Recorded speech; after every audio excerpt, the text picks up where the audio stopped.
Ladies and gentlemen, Jeremy Heimans and Henry Timms. Let's start with 3 stories that tell us something about our age. So let's start, I'm sorry to put you all off your breakfast. Let's start with Harvey Weinstein. So let's think for a moment about how Harvey Weinstein exercised power. How did he, for 30 years, rule Hollywood, even though it was an open secret that he was an abuser? Powerful men in Hollywood refused to stand up to him. And the reason that he did that was he understood power as currency. The kind of power that you hoard up, the more of it you have, the more powerful you are. And he spent that to punish his enemies, to reward his friends and his protectors. There's a survey we cite at the beginning of the book of the people most thanked in the last 30 years in Academy Awards acceptance speeches. And tied for first place with Harvey Weinstein was God. So that gives you a sense of just how powerful Harvey Weinstein was. And think how different that kind of power is to the power of the Me Too movement. The Me Too movement isn't the power of the currency, I've got it and you haven't. It's the power of the current. It's something that's flowing and surging and moving as it goes around the world. Every woman who comes forward and adds her story to that movement makes the whole impact, the whole movement stronger. And as Me Too goes around the world, it shifts. When it gets to Brazil, it becomes about your first assault. When it gets to France, it becomes a very French term, denounce your pig. So this movement itself surges and changes, and there's no headquarters for the Me Too movement. It begins, of course, with the activist Tarana Burke, but it's a movement that ends up being owned by women everywhere and takes on men like Harvey everywhere. Story number 2. So we all know Airbnb, right? This model that kind of emerges out of nowhere, and within about a decade, it's become the largest source of temporary accommodation in the world. So fascinating model in that they don't own a single square foot of real estate, but we all use it. But what's even more interesting about Airbnb is the way they've begun to enlist their own consumers as lobbyists. So imagine for a moment the Hotel Industries Association getting hotel industry consumers to lobby for it. You know, you can't, right? But Airbnb, in this photo, got scores and scores of their own consumers, their guests and their hosts, to knock on 200,000 doors to fight back some legislation in San Francisco that was happening. So think about what we can learn from that about the difference between a new model that organizes people and the traditional model embodied by regulators and by hotels. What these stories tell us is what we want to argue to you today, that the way to think about how the world is changing isn't about how technology is changing, but that there are different ways of thinking about how power is changing. And we call them old power and new power. So what is power? Bertrand Russell, the British philosopher, defined power very simply as the ability to produce intended effects. So think of old power and new power as 2 different ways to achieve those intended effects. If you're a master of old power, then you're a master of power that's based on what you know, what you own, what you control that others do not. Power as currency. It's held by a few. It's download-based. You're dropping those leaflets on people's heads. It's based on your commands, think again, turn away. It's leader-driven, and it thrives in closed ecosystems. But if you're a master of new power, you need a different mindset and a different method. So the new power world, think about the Me Too movement, isn't power made by few, it's power made by many. It's about what you upload, not what's downloaded on you. It's about what you open up, what you share, what you can convey as this current of change in the world. Think right now about the anti-vax movement as a sobering example. One of the reasons the anti-vax movement is doing so well right now is they've built their successes on a set of new power capabilities, which the old power medical world simply doesn't have. Here's a different way of thinking about old power and new power and the difference between the 2. Who knows this game? Who has wasted 6 months of their lives on it? So this is Tetris. Tetris represents the old power world. It was the biggest game of the 20th century. And the way that Tetris worked reflected how the world used to work and still works in some ways. It's a top-down game. Someone else sets the rules. It's a single-player game. And our only role is to sit there and wait for the blocks to come down, fit them into neat lines, again and again and again, until we collapse under the pressure of the game. Does anyone know, this is my conspiracy theory, does anyone know where Tetris was invented? I hear it at the front here, Russia. It was invented It's a very good age group for this set of questions. It was invented and owned by the Soviets, so my conspiracy theory is it was a means of distracting Americans during the Cold War. So if that was Tetris, which is how the world worked in the old power world, this is the new power world. So who knows what this is? No, not Fortnite, but there's an enthusiastic Fortnite player right there. This looks so photorealistic, it's hard to tell. Try one more time. Minecraft. Minecraft, the #1 video game of the 21st century, although Fortnite is clipping at its heels now. And think about Minecraft as a metaphor for new power, right? Like Tetris, it's a block-based game. But in all other respects, everything in Minecraft is built from the bottom up, right? The way you get things done in Minecraft is you create your own world and you collaborate with other users to build it. So this is Columbus, Ohio in Minecraft. You'll find just about everything in the physical world represented in Minecraft and all of these imaginary worlds. So just imagine for a minute, right, being a kid in the early 21st century and all day you're not playing Tetris, you're playing Minecraft. What's going to be different about your relationship to rules, to institutions, to your expectations around whether you get to shape the world in your own image, to participation? And that's what brings us to this clash, this contrast that we see in the world today between what we call old power values and new power values. If you think about the difference here, one thing I want to make really clear to you as you think about your own worlds, which is we are not arguing today that new power is good and old power is bad. Right? Let me give you one example of that. Think about expertise at the moment, right? I mentioned anti-vaxxers earlier. Arguably, there has never been a time where we need experts to be heard more often. The fight for reason, the fight for science, the fight for empiricism, the fight for facts, these are battles we are losing right now. And many of the experts are being left on the sidelines. And what we need now is to reaffirm some of these key old power principles. But equally, those experts can't win those battles if they come to fight them with white papers and symposia. One of the things we need our experts to do is leap into this new power world and work out a way that we don't let the anti-vaxxers and others rule the roost. All right, so what we then ladded up to, and we first published this thinking, it was in Harvard Business Review, and if anyone's ever read HBR, you'll know that it's essentially a contractual requirement to include a 2x2 matrix. So we did. We made one up. So this is a way of thinking about the power of your own organization. And so what we're trying to plot here is how you think about organizations on two different axes. First, vertically, we're thinking about old power or new power models. Do you have an old power model, like Tetris, where you essentially drop things on people to be consumed? Or do you have a new power model, like Minecraft, where you create the space for collaboration and participation?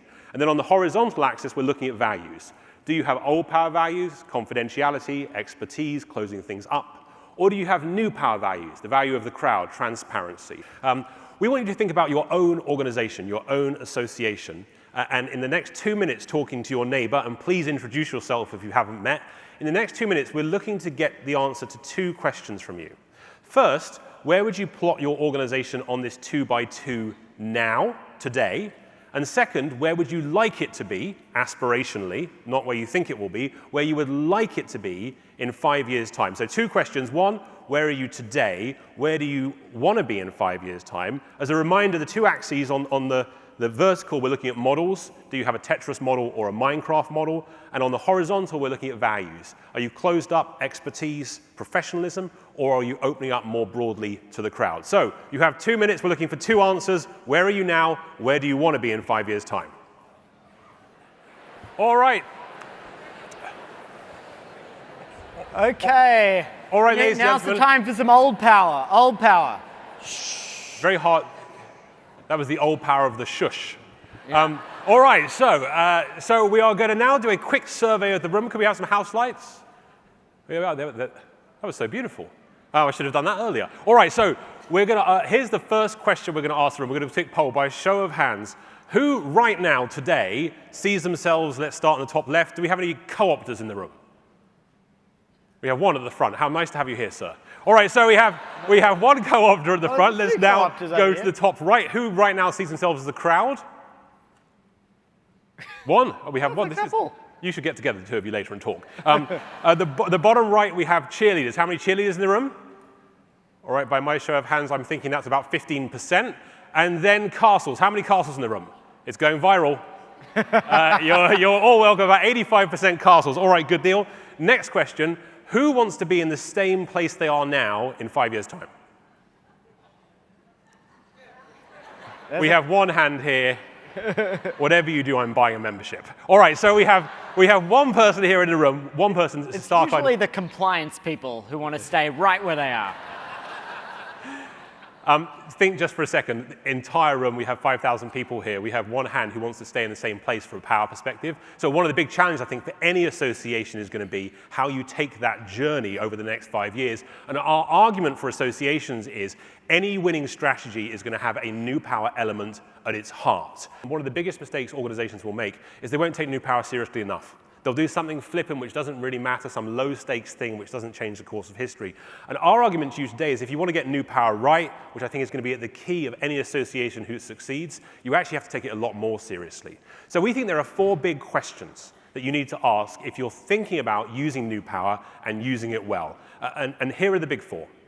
So the first is strategy. Do you actually need the involvement of the crowd to get to a better outcome? Or is this sort of window dressing? Is it a stunt?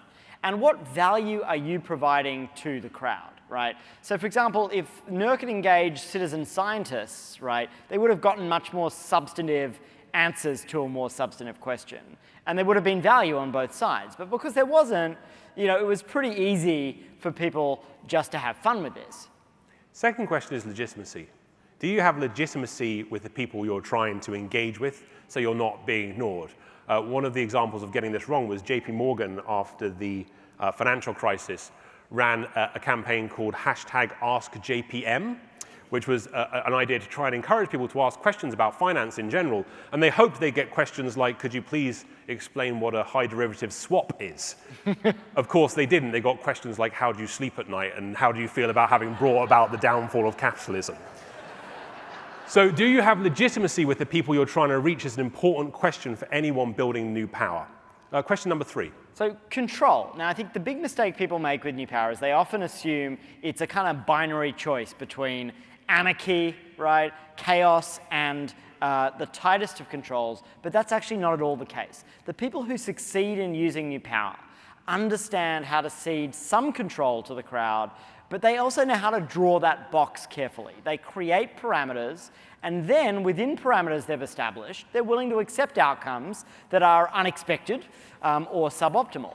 So, the work is what we call in our book structuring for participation. That's what you've got to learn how to do. And especially as associations who are inherently, right, have this element of new power that you're drawing upon, your ability to get the right things out of the people that you engage, that's the work, right? That's the art of using these methods. And then finally, commitment. One of the things we'd encourage all of you as you go back to your work after your time in Columbus is think about this as a muscle you're going to strengthen, right? Every day, day after day, how are you doing some kind of new power experiment? The goal here isn't try and get one big ice bucket challenge once. The goal here is how is every bit of your association strengthening its new power muscles so when the time comes, you can use them in the right way. And to do that, you need to begin by trying to work out how you shift old power thinking into a new power world. We want to give you a story of an organization who did a good job with that, and I think it helps us understand something about the shifts people in this room might want to make. And it comes from NASA. So 2011, NASA's having a bit of a crisis. People in Congress are of the view that NASA's no longer innovating, public interest in space travel has declined, and its budget is under threat. So there's a moment where a key leader at NASA says, let's try something new. And he proposes an idea called open innovation.